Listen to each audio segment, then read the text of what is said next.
Alright folks, welcome back to another episodic installation of Above It All. I'm a few days late on this one. I was going to do this video yesterday, but I got sidetracked by some interesting stuff. So this is going to be, another follow-up, another installation of the Tara Reid saga. It's Tara, I don't know. And basically, for those of you that don't know, I'd recommend go watching the other videos I've done on the subject. It's not good. Basically, she went to a bunch of independent media outlets because no one was taking her seriously, including Time's Up, which is an organization made specifically for this purpose. So essentially, this kind of gives you the outline here. This is a very well curated tweet from Jack Allison Lal on Twitter.com. Seeking legal support and public relations support so she could get my story out in a safe way, Reid approached Time's Up, the anti-sexual harassment and assault organization launched in the wake of the Me Too movement, for assistance. At the time, Reid said she had believed that Biden might drop out of the Democratic primary race since the former vice president had fallen behind in the polls of states with early primaries and caucuses. She said that she felt it was important to share her story to ensure that powerful people are held to account. According to Liar, this is an actual human being, or is it Ire? If that's a capital I, maybe it's Ire. Okay, according to Ire, the organization was ultimately not able to fund her legal and public relations fees due to its 501c3 status, basically saying, this is too political, even though the whole purpose of our organization is to hold powerful people to account, we can't do it because this guy's a politician. So, oops, right? Bad news there. Ire clarified that she was not accusing Reid of having a political motive, but that in this situation we were dealing with the involvement of a candidate in close proximity to primary elections.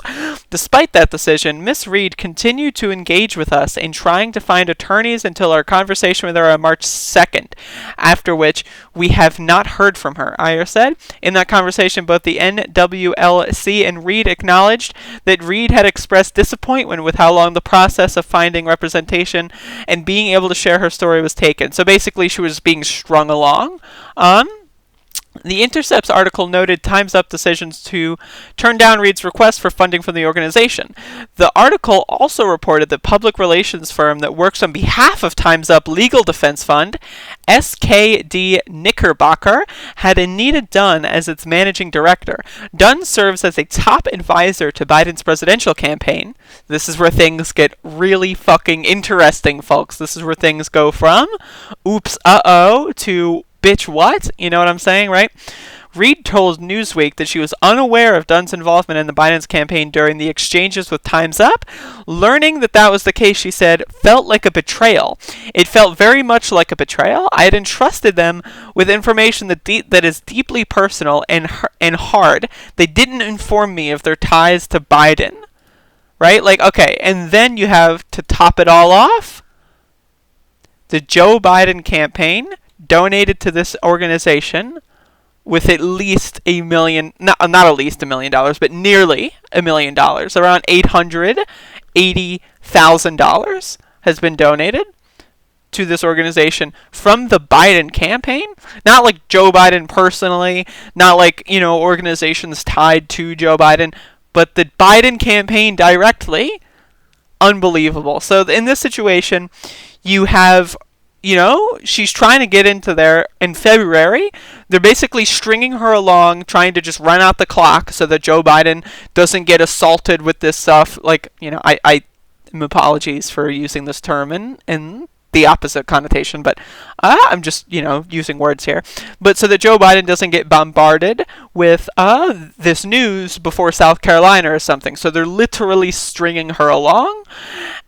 And then, Joe Biden had this, resurrection. Do I think if this happened on February 27th, February 26th, if it happened a few days before South Carolina, things would be different because the media wasn't all in his wasn't all in his camp at that point yet.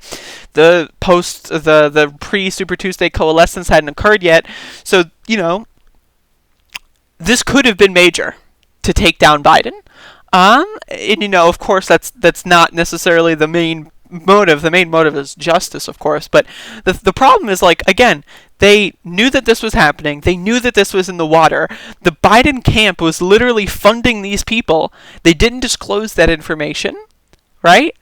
Like, they knew that this was lurking out there, so they covered their asses, and they strung this fucking poor woman along as long as they possibly could until she just got fed up and went to other outlets to just tell the story.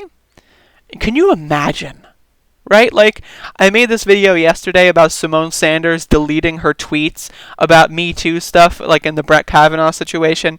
Can you imagine being such a fucking piece of garbage?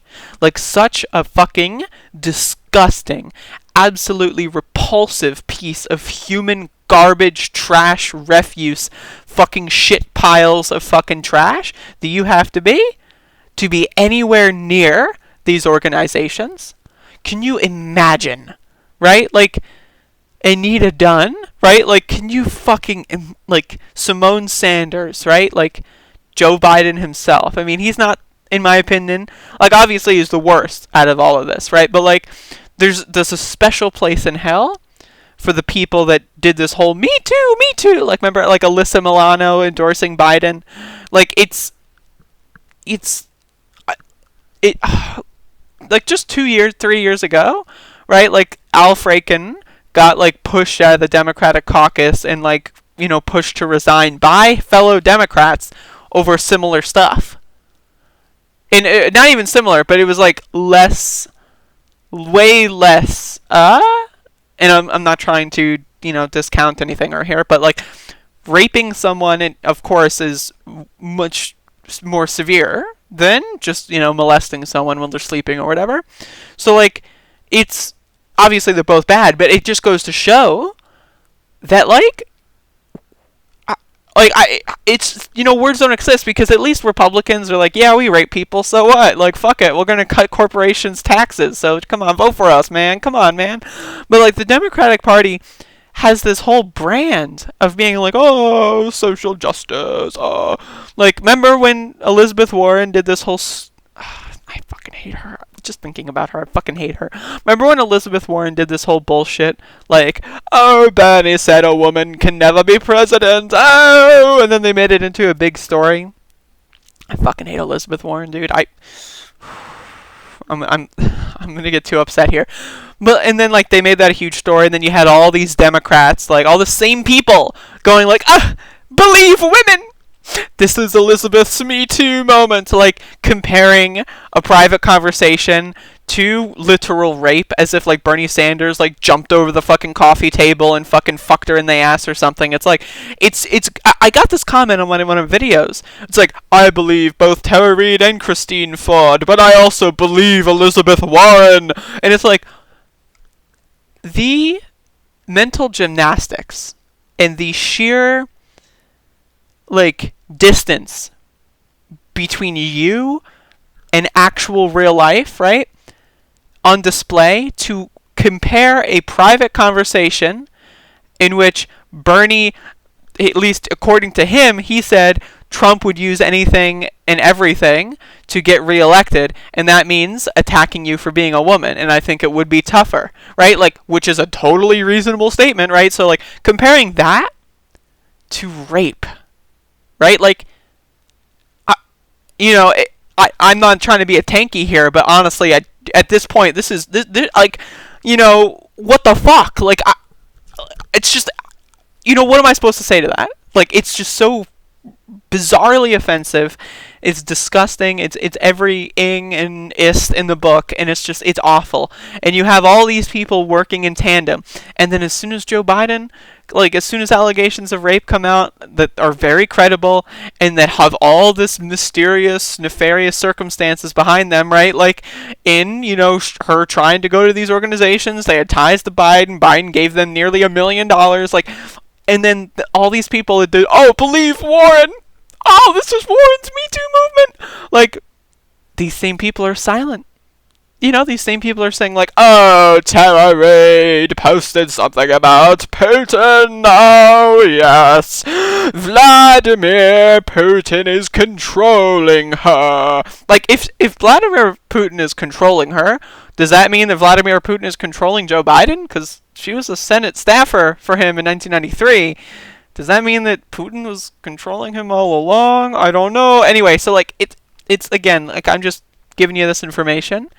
It's disgusting. It is like, again, these are payments to this company while this company is related to stringing along the people, the woman who is trying to get this out.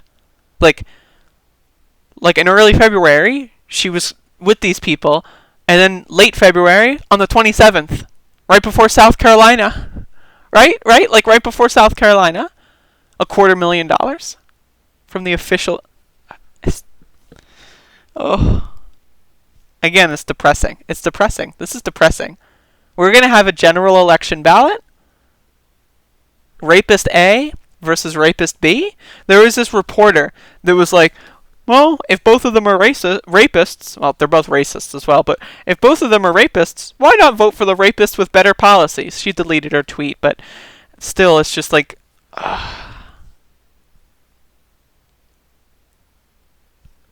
like, what are you doing? What are you doing? Why are you doing that? Stop doing that, right? Like, turn it off. Like, just fucking, like, just go watch football. Like, seriously, like, politics isn't for you. Absolutely disgusting. Absolutely disgusting. Anyway, let me know what you think. And, what are we going to do from here? I don't know.